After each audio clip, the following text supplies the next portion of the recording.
favorite accelerated tools, you might say, are these Diggit stick weights. These things are phenomenal. What you do, kind of like the old exercise ankle weights that you might have seen before, they strap right around the stick using Velcro, and they, in effect, double the weight of your stick. In this case, you can use whatever sticks you normally play the kit with, so you have the same thickness that you're used to. But by strapping these things on, these will definitely make you work. They're great for pre-show warm-ups and all that. I mean, 5 to 10 minutes, and you take them off, you'll notice a big difference. Of course, I like to use them all the time for my practice pad work. Additionally, one thing I like to do with them also is do this kind of thing. Whatever you normally do on the practice pad, you could be out hanging out, have your arms by your side, mind your own business, work on your paradiddles, different single stroke combinations. And this really works a lot of the fingers that we have to use when we're doing some of the faster riffs on the practice pad. Now, as far as specific practice pad work is concerned, you could do any of the various exercises, either with the stick weights or with the heavier sticks or with the towel, what have you. Here's a couple of my favorites. A lot of times I get questions about developing the weaker hand and in turn the single stroke roll. What I think is important to do is just isolate the weak hand by doing multiple strokes with it. For example, if you're a righty, chances are your left hand's weakest. So even if you did something as simple as right, left, left, left, right, left, left, left, in a repeated pattern. And I'll create different rhythms or exercises based around that concept. So for example, I might have right, left, left, left, right, left, left, left, right, left, right, right, right, right, right, right, and then the opposite on the other hand. So when you put it all together, right, left, left, left, right, left, left, left, right, left, right, right, right, right, right, right, left, right, right, right, left, right, right, right, left, right, left, left, left, left, left, left, right. So it'd be like,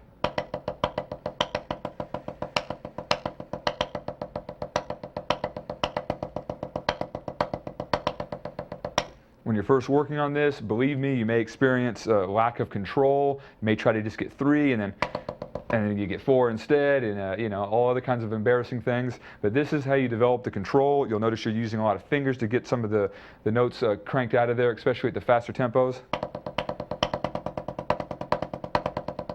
But again, when you're first starting out, and you can play those single notes louder if you want. But however slow you got to go, it's no shame. Believe me, there's no shame in that.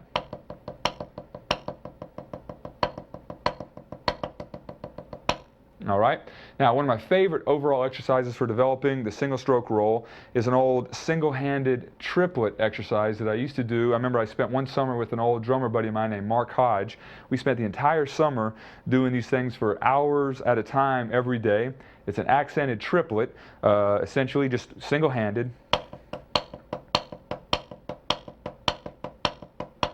alternating between the right and left hand, of course.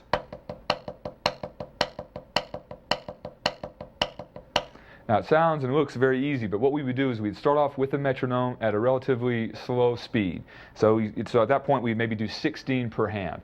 1, 2, 3, 4, 5, 6, 7, 8, all the way up to 16, right? And then go over to the other hand. 1, 2, 3, 4, 5, 6, 7, 8.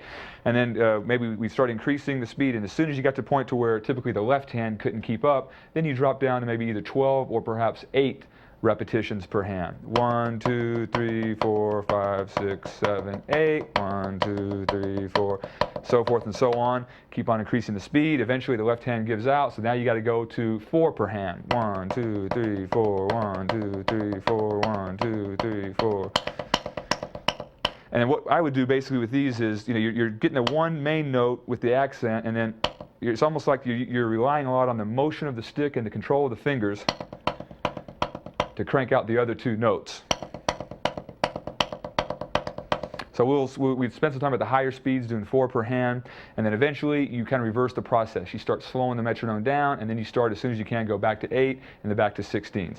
Now the net result of this was probably the most radical improvement on my single stroke roll that I can ever really recall. Because essentially if you're doing a single stroke roll, especially with some sort of a triplet pulse, like that, I mean, you can see that, if you isolate that one hand at a time, that's essentially all it is. Now, eventually, once you get that, you kind of get the snap and the groove of it together, even if you didn't have the accents at all, you know, it's basically, to me, the most accelerated way to get those really fast singles cooking. So these are things that I still to this day do. As a matter of fact, one of the coolest things is that after, you know, you do a nice lengthy practice pad workout, then you take these off. Let me tell you, it is a whole nother world at that point, ladies and gentlemen.